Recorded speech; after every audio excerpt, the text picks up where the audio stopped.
Hi,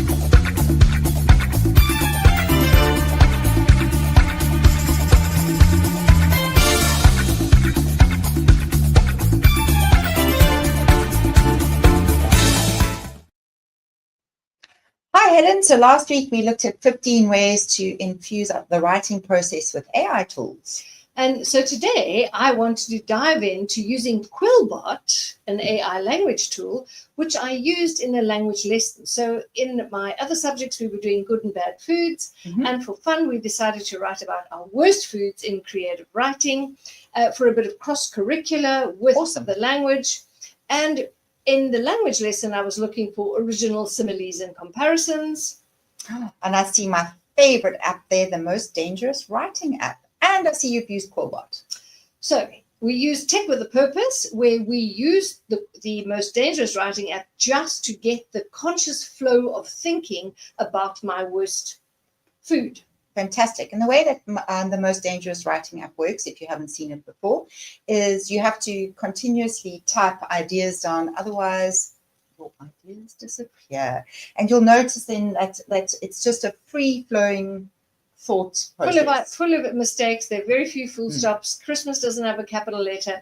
But then you pop it into Quillbot, into the paraphrasing tool, and it's going to correct it for you. Fantastic. And you'll see on the left-hand side is the original piece of writing, and on the right-hand side is Quillbot's paraphrased version.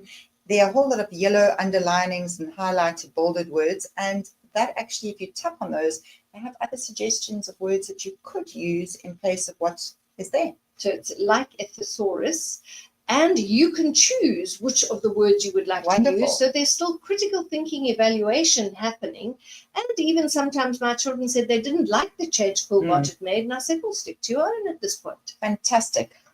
Olives are compared to as slimy as an egg that has just been cracked open. Gross. And blue cheese, which is one of my favorites, tastes moldy and like dead goats. I love it.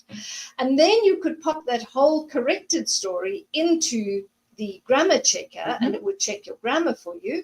And what's great is, like a teacher leaves little red underlinings, but unlike the teacher that can't give immediate feedback, Quillbot highlights it, and on the right-hand side, it actually tells you why it's corrected, offers you a correction, and then why it's corrected. So you're learning on the go. Instantaneous feedback. There is just one teacher for one child. I love it. So you land up with this beautiful piece of work that you're so proud to hand in to the teacher, because it's edited, it's corrected, there are no silly grammar errors, but most importantly, the children must be taught to reference their work, saying that they've used Quillbot, but we do know that all their thinking is their own original thinking. And as a teacher, I'm very happy to mark this rather than the original thing that wasn't great. See you next week.